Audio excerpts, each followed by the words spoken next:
the ignition of fires from embers. And as Roy mentioned, embers can fly very far in advance of the wildfire front, the flame front, and ignite fires out in front of the main fire. And when they land next to structures, like we're simulating here, they can ignite fires in front of those structures, putting fire directly at the edge of the home or next to the home. And so that's what we're simulating here, is the embers landing in front of the structures, igniting fires. We just used a drip torch to simulate that. Oh, no, Denny, good, stay there. So we're gonna very shortly turn on the fans, and you'll get to see the influence of wind on a wildfire.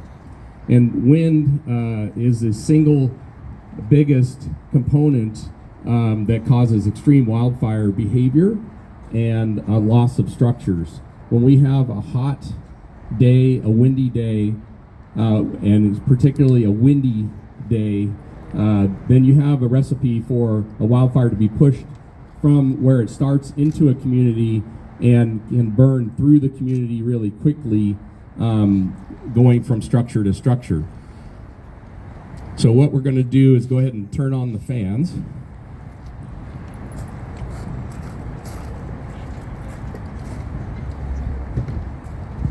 But if only you could turn on wind or off wind with the click of a button. And did you see how that influenced the fire behavior? See the smoke being pushed differently now? So we'll get the fires will get seated and burning here. But some of the things that we have, Denny, what's the structure on the unmitigated structure built of? Yeah, so if you look at the structure on the left, this, like he was saying earlier, it's a house that was built a long time ago before our California building codes. So you'll see that it's got a vinyl roof, and you'll notice that in the roof we have debris that's in the roof gutter that can catch embers, and then obviously vinyl can be flammable. And then the siding of the building is actually a combustible wood. And then the windows are non-compliant windows, which would be windows that are just your standard windows that are non-safety or non-tempered. And then you'll notice the mulch, you see the fire kind of punking around, and this is a common situation for us as firefighters, is we can't get to every house when we have a big fire.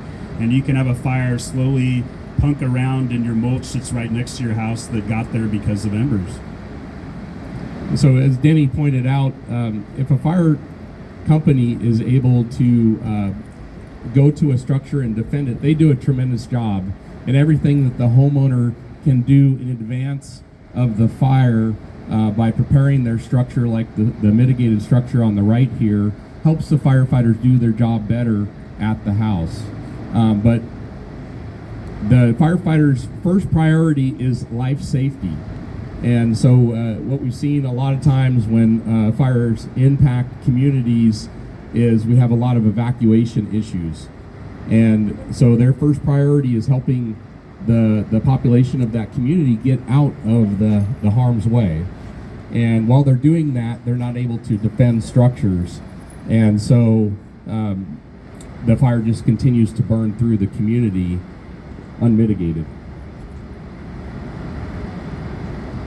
And then another thing on the house on the left is a lot of people, when they originally planted their plants a long time ago, didn't have fire safety in mind. So a lot of times the plants that are planted around their house may not work in wildland areas. So today's weather conditions that we have out here are not the most significant fire weather conditions when we have really a fire that could impact the community. We have low temperatures,